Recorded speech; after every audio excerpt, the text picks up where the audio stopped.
Evening, fellas.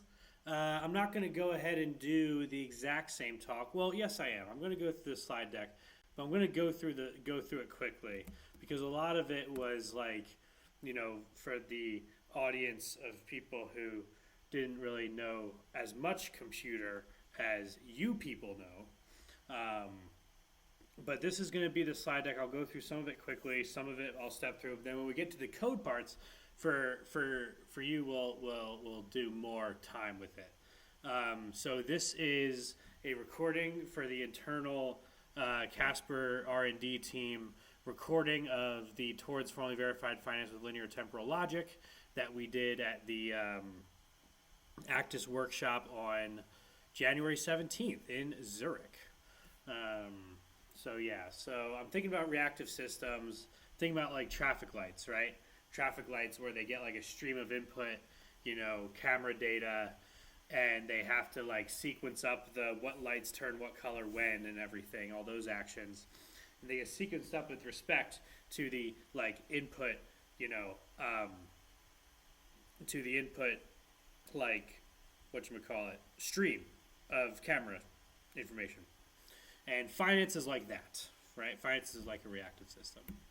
So yeah, there's introduction to logic, why it matters in financial software. This is just the basics on like formal verification, how to think about it. Then we're going to introduce linear temporal logic, which is like a slightly niche kind of logic. Beyond truth to truth when, like when true. Then we're just going to do the principal at maturity actus contract in LTL. Then we're going to go into the Rust code, and I'll give you guys a nice little tour of the Rust code as it exists right now, even though I've already thought of like a bunch of changes that I have to make or I want to make or whatever. So logic, everybody. What is logic? Why does it matter in financial software? So logic is the study of an argument structure. You have the modus tollens versus modus ponens distinction, yada yada yada, as they say. The connectives, again, as they are always saying, and they have continued to say, yada, yada, yada.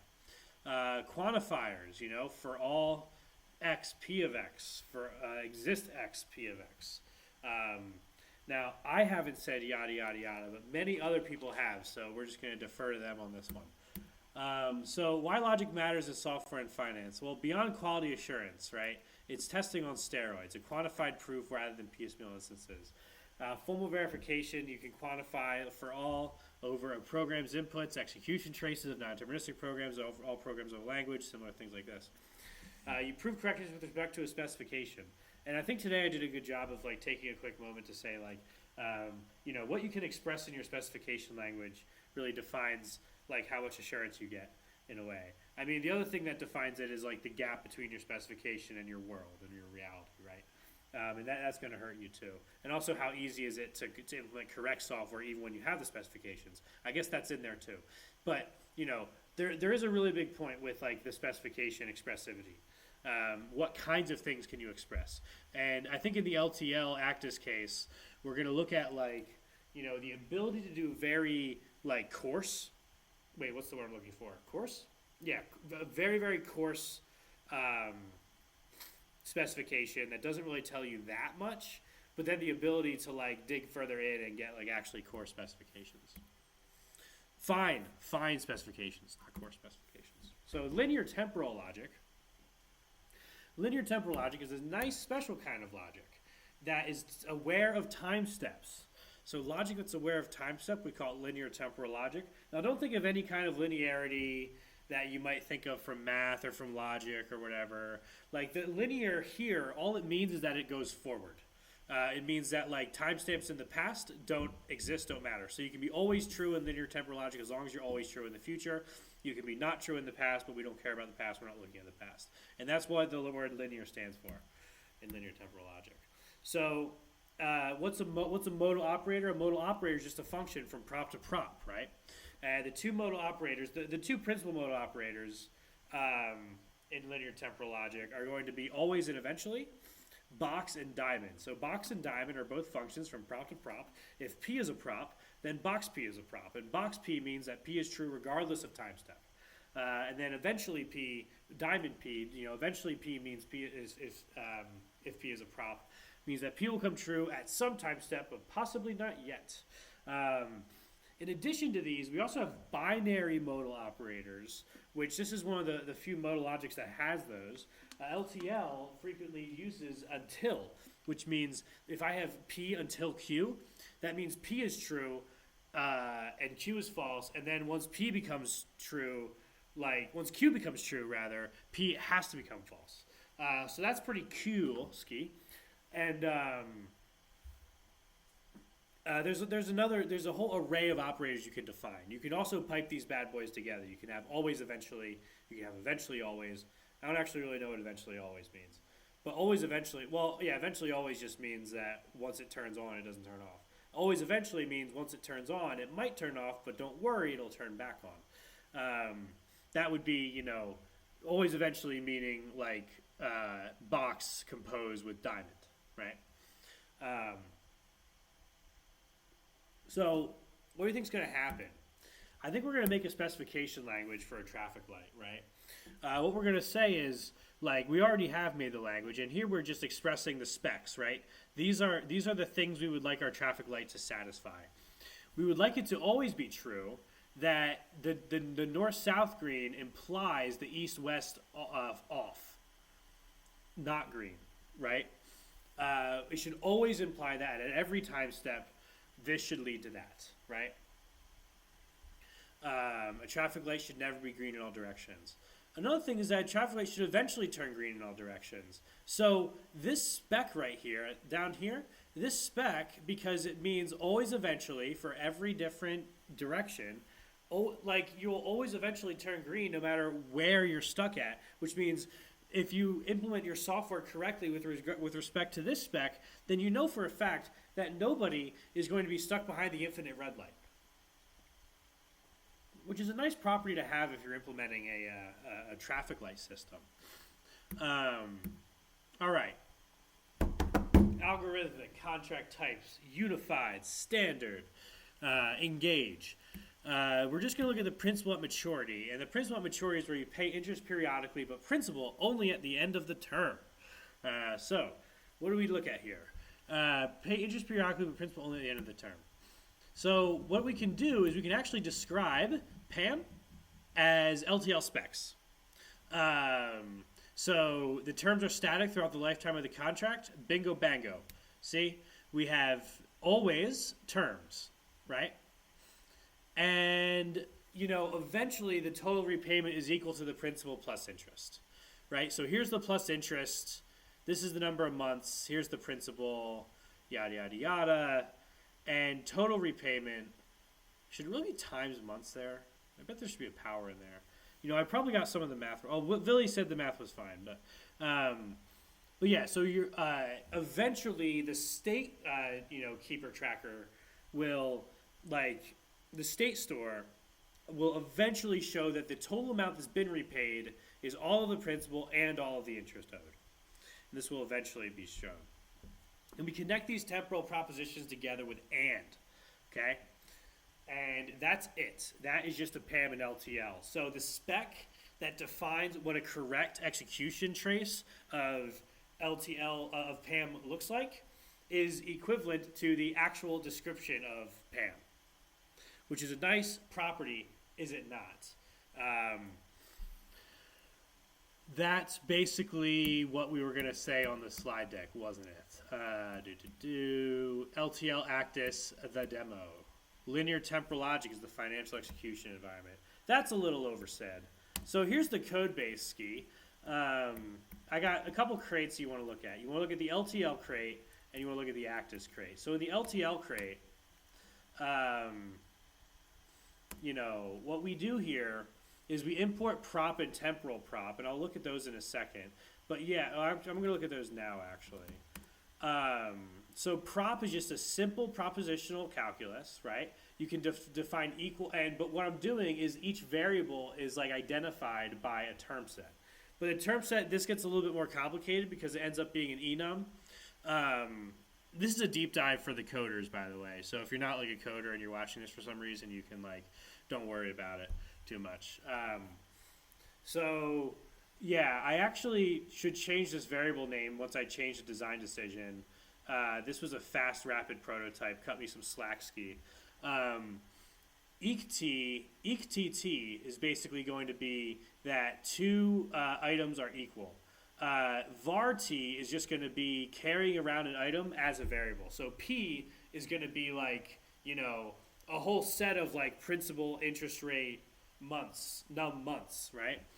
A whole struct like that. You can pass a whole struct as a variable.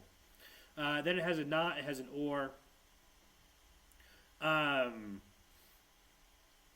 The temporal prop, right? It has the always operator, it has the eventually operator, it has the until operator, right?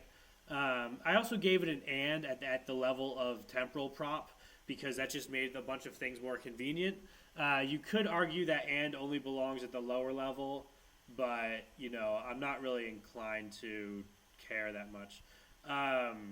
So that's basically the logic module. And, what I'm going to do here is I'm going to make a state store. And I already decided I'm going to refactor this. I'm going to totally change up the plan. But what this is it maps propositions to intervals. And it's the intervals when those propositions are true. And notice that this is the base prop, not the temporal prop. And that's a decision that I don't necessarily need to die on. Like, I could change my mind about that at any moment. You never know. The other thing I've already changed my mind on is I'm going to refactor this tomorrow morning to be states like iterable prop t, and then like the index, at least vec. An infinite stream would be nice, but it's at least going to be vec. And then the index represents the time step, or in the iterable case, the number of times you've like popped, is going to represent time. But anyway, in the version we have now, like that's the state store. It's a hash map that maps props into intervals, right? And then we can do the checks, right? So it's actually checking is a implementation of the state store where it checks always, where it's like state.check always is a prop. And what it does is you only call this is if this prop was wrapped in an always, right? And what it does is it makes sure that it's always at the, always true. Always true over all time steps that we know about. If you look at the logic, it doesn't necessarily mean all time steps, it just means all time steps we know about, but I digest. I digress is actually what I meant to say, but, whatever. Check eventually, we just check that there's eventually a time step in which it's true. It's as simple as that. So truth is determined by actually by this state, right? When you're logged into state as being, when you look up when you're a prop and you look yourself up in state store, and when you look yourself up in state store, you get a vector of true when, which are intervals. And if your current time step is in any of the intervals that get returned, then you're true. Otherwise, you're false. It's as simple as that. And this is definitely like an error-prone way of like thinking about it. Really, I'm not married to it. I was rapidly prototyping. And let me do some stuff that you're going to see in a second. This is release and until. Release is sort of like how like modus ponens does a little flippy move to turn to modus tollens? I think that's like kind of how release and until are related. Unless that's just my like schizophrenic analogy brain being out of control again. But yeah, until is until you know what until is, we talked about. Release is if psi is never true, then phi must always be true. Yeah, so let's see here. What was I doing? Term set, blah, blah, blah. Okay, now we're going to PAM. So this is the check function. This is the check. We're not going into PAM yet. So in the actus crate, this is just the LTL crate, right? Nothing really actus specific. You can give it any of these types that like satisfy this trait.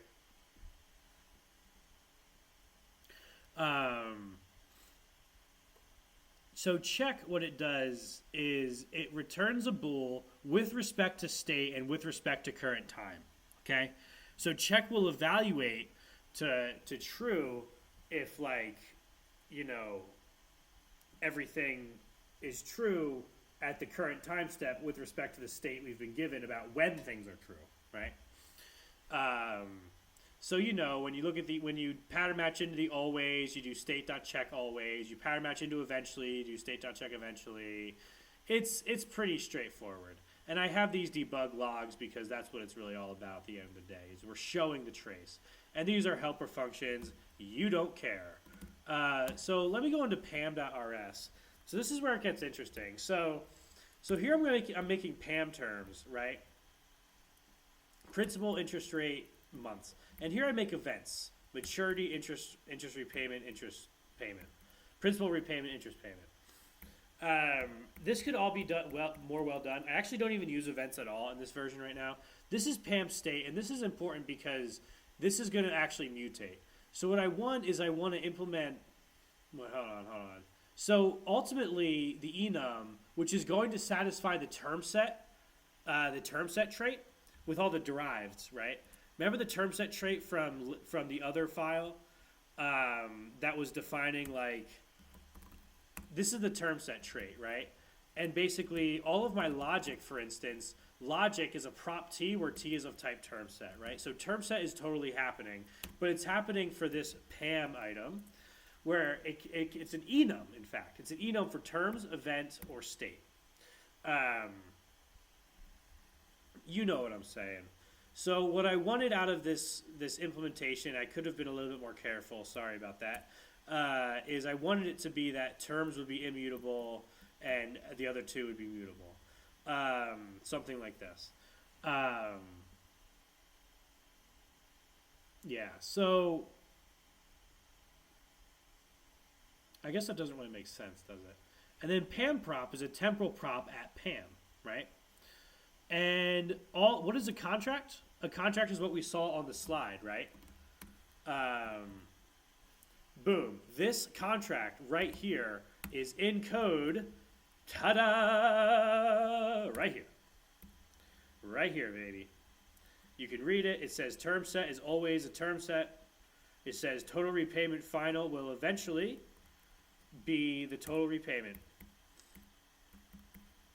Bingo and a bango.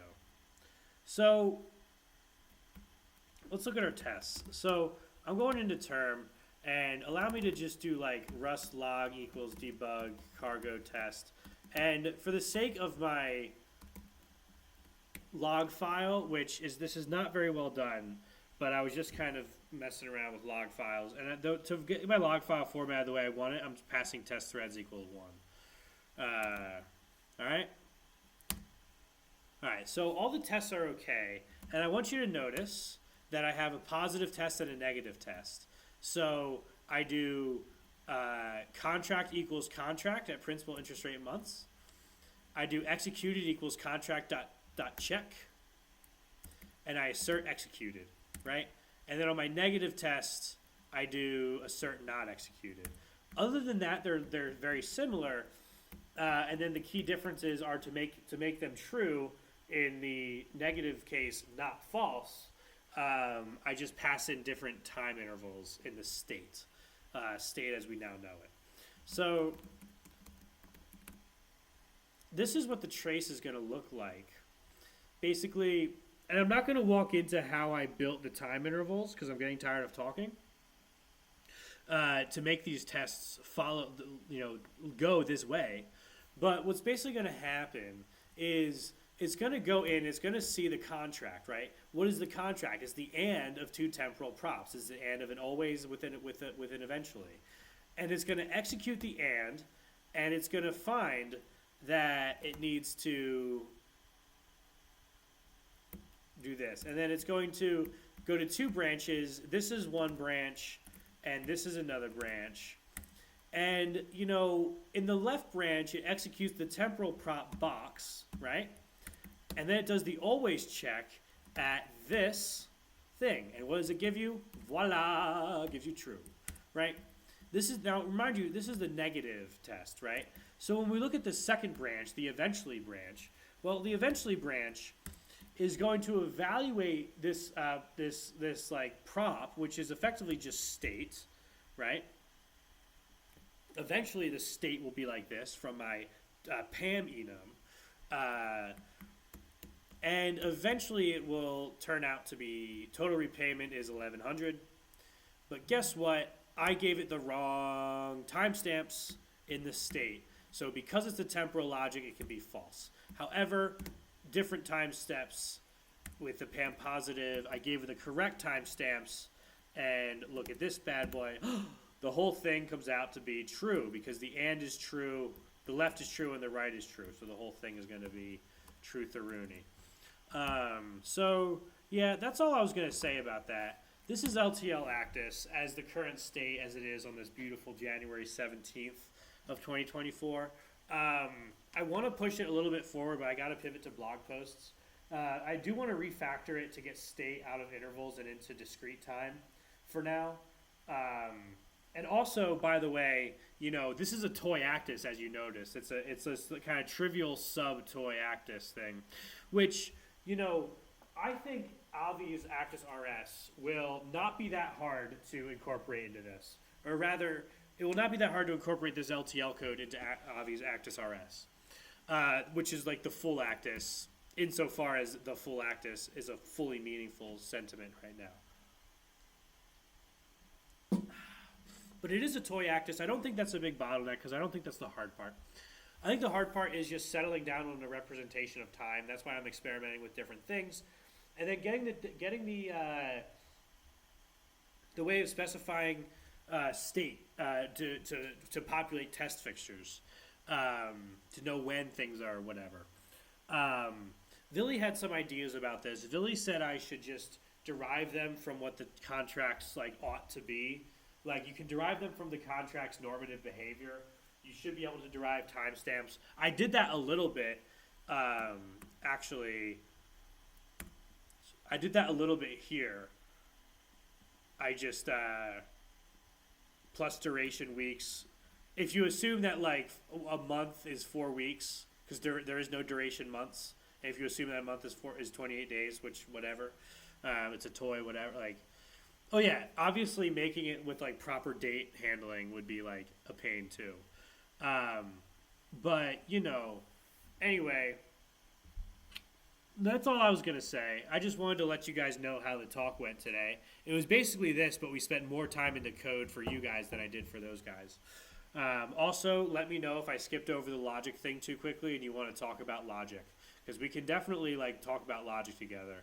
Ask me to like tutorial you on shit. I love that, whatever. All right, peace out.